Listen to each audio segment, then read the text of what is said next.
À un moment ou à un autre de notre vie, nous avons tous prié, suppliant Dieu d'intervenir, d'agir en notre faveur. Mais parfois, les choses ne se passent pas comme prévu. Les réponses que nous espérons ne viennent pas aussi vite que nous le souhaiterions. L'attente devient lourde et le doute s'installe. Pourtant, ce que nous devons comprendre, c'est que les retards de Dieu ne sont pas des refus. Dans le royaume spirituel, il se passe bien plus que ce que nous pouvons percevoir avec nos yeux humains. Il y a des combats, des interférences, des batailles invisibles qui retardent parfois la réponse à nos prières. Un exemple puissant nous est donné dans l'Ancien Testament, avec l'histoire de Daniel. Daniel a prié avec ferveur, demandant à Dieu des réponses, et son cri a été entendu au ciel. Dieu a immédiatement envoyé un ange pour lui apporter la réponse. Pourtant, cet ange a été retenu dans le royaume spirituel par une force démoniaque, appelée le prince de Perse. Pendant 21 jours, cet ange a combattu sans succès, jusqu'à ce que l'archange Michael intervienne pour lui permettre d'atteindre Daniel. Imagine un instant si Daniel avait cessé de prier au bout de 10 jours, ou au bout de 19 jours, aurait-il empêché l'ange de l'atteindre? Cette histoire nous enseigne une vérité essentielle. Nos prières ont un impact puissant dans le monde spirituel. Elles déclenchent des mouvements invisibles, des interventions célestes, des batailles que nous ne pouvons même pas imaginer. L'apôtre Paul nous rappelle que nous n'avons pas à lutter contre la chair et le sang, mais contre les principautés, contre les pouvoirs, contre les dominateurs de ce monde de ténèbres, contre les esprits du mal dans les lieux célestes. Cela signifie que le royaume spirituel est structuré, organisé. Il existe des anges de haut rang, comme Michael et Gabriel, et des anges déchus, comme Lucifer, qui lui aussi avait une place d'honneur avant sa rébellion. Si nous comprenons cela, alors nous réalisons que chaque prière persévérante est une bataille livrée dans les cieux. C'est pourquoi nous devons tenir ferme et ne jamais abandonner. Parfois, nous abandonnons trop vite. Nous prions 1 jour, 2 jours, 1 semaine, et parce que nous ne voyons pas immédiatement les résultats, nous baissons les bras. Nous supposons que Dieu ne nous écoute pas ou qu'il refuse de répondre. Mais Dieu entend toujours. Il ne reste jamais sourd à nos prières. Seulement, ce que nous ne voyons pas, c'est l'intensité du combat spirituel qui se joue en arrière-plan. Jésus lui-même nous enseigne qu'il faut toujours prier et ne pas se décourager. Dans la parabole de la veuve persévérante, il nous montre que la prière ne doit pas être un acte ponctuel, mais une attitude continue, une foi inébranlable qui persiste jusqu'à l'exaucement.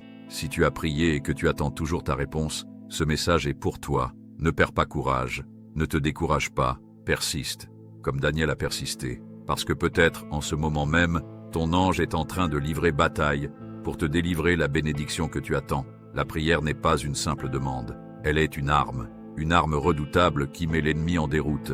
C'est pourquoi Satan fait tout pour nous décourager, pour nous faire abandonner. Il sait que la prière persistante est ce qui lui fait le plus peur. Si nous ne voyons pas de percée immédiate, nous devons redoubler d'efforts, intensifier nos prières, refuser d'abandonner. La Bible nous enseigne que ceux qui persévèrent jusqu'à la fin recevront leur récompense. La persistance a un prix. Beaucoup abandonnent trop vite, et c'est pourquoi ils ne voient jamais la victoire. Mais toi, ne fais pas partie de ceux qui renoncent. Dieu nous dit, « Demandez, et l'on vous donnera. Cherchez, et vous trouverez. Frappez, et l'on vous ouvrira. » Cela signifie continue de demander, continue de chercher, continue de frapper. Dieu n'a jamais dit que tout viendrait immédiatement. Il nous enseigne à persévérer, à grandir dans la foi, à développer cette confiance absolue en lui. C'est ainsi que les victoires sont remportées. Il y a un moment où il faut se lever et prendre position. Un moment où l'on doit arrêter de se plaindre, arrêter d'attendre passivement et entrer dans le combat. Peu importe la difficulté de l'épreuve, tant que tu continues à te battre, tu seras vainqueur. Ne dis pas « je suis fatigué, je n'en peux plus ». Tiens bon. Ne dis pas « je ne vois pas de changement, prie encore ». Ne dis pas « c'est trop dur, regarde à Dieu et continue ».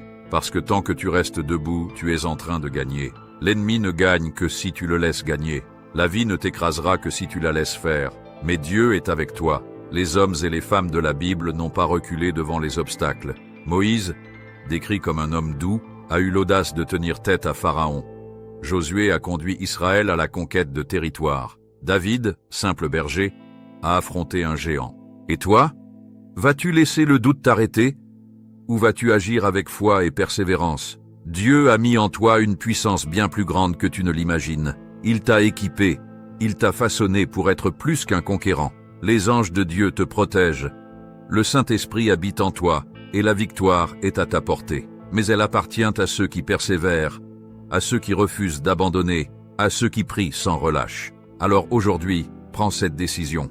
Ne bloque pas ton ange. Continue à prier, continue à croire, continue à avancer, parce qu'en ce moment même, dans le royaume spirituel, quelque chose est en train de se passer pour toi. Si ce message t'a touché, laisse un commentaire en bas de cette vidéo et partage ton expérience. As-tu déjà ressenti que ta prière tardait à être exaucée? Comment as-tu trouvé la force de persévérer? Ton témoignage peut encourager d'autres personnes qui traversent les mêmes épreuves. Et si tu veux continuer à recevoir des messages inspirants, pense à t'abonner à cette chaîne et à activer la cloche pour ne manquer aucune de nos prochaines vidéos. Ensemble, continuons à grandir dans la foi, à nous encourager et à persévérer. Que Dieu te bénisse abondamment.